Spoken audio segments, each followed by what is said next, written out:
গত আসরের দুর্দান্ত বোলিং করেও কপাল পুড়ল মুস্তাফিজুর রহমানের। সবার আশা ছিল অন্তত ধোনিদের চেন্নাই সুপার কিংস দলে ভিড়াবে কাটার মাস্টারকে, কিন্তু নিলামে উঠলে মুস্তাফিজের প্রতি আগ্রহ দেখায়নি তারা। বাকি দলগুলোর মধ্যেও কেউই দলে ভিড়াতে চায়নি কাটার মাস্টারকে। 2 কোটি ভিত্তিমূল্যের মুস্তাফিজুর রহমান তাই তো থেকে যান অবিকৃত। এদিন নিলামে অবিকৃত থেকে যান টাইগার লেগ স্পিনার রিশাদ হোসেনও। যদিও কাগজে কলমে এখনও এই বাংলাদেশিদের দল পাওয়ার সম্ভাবনা আছে, তবে সেটা অনেক জটিল প্রক্রিয়া। আইপিএলের 18তম আসরকে সামনে রেখে সৌদি আরবের জেদ্দায় রবিবার থেকে শুরু হয় মেগা নিলাম। প্রথম দিনে নিলামে ওঠে মোট 84 জন ক্রিকেটারের নাম। তাদের মধ্যে দল পান 72 জন, যার মধ্যে 24 জন বিদেশি ক্রিকেটার। তবে সেদিন একজন বাংলাদেশিরও নাম ওঠেনি। সোমবার দ্বিতীয় দিনে শেষ হয় বাংলাদেশি ভক্তদের অপেক্ষার প্রহর।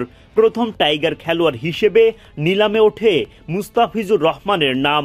বাংলাদেশে এই পেসারের ভিত্তিমূল্য 2 কোটি ভারতীয় রুপি। 12 বাংলাদেশির মধ্যে একমাত্র মুস্তাফিজই জায়গা পান 2 কোটির এই ক্যাটাগরিতে।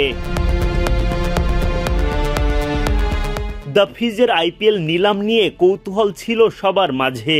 গেল আসরে মহেন্দ্র সিং ধোনির সাথে কাটার মাস্টারের সম্পর্ক তৈরি হয় দারুণ। আবার পাথিরানার সাথে মুস্তাফিজ জুটি গড়ে চেন্নাইকে এনে দেন দারুণ সব সাফল্য। তবে শেষ পর্যন্ত সব কৌতূহল হলো মন খারাপের কারণ।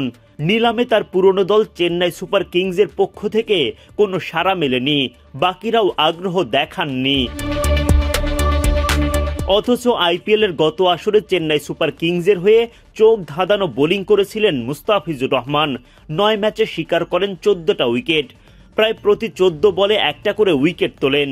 ইকোনমি 9 এর সামান্য বেশি। আইপিএলে নিজের ক্যারিয়ার সেরা বোলিংও করেন গেল আসরে। সেরা বোলিং ফিগার 29 রান খরচায় 4টা উইকেট। এদিকে প্রথমবারের মতো আইপিএল নিলামে ওঠে বাংলাদেশি লেগ স্পিনার রিশাদ হোসেনের নাম। 75 লাখ রুপির ভিত্তিমূল্যে তার প্রতিও আগ্রহ দেখায়নি কেউ। ফলে আইপিএলের পরবর্তী আসর খেলার পথ অনেকটাই বন্ধ হয়ে গেল মুস্তাফিজ রিশাদদের জন্য।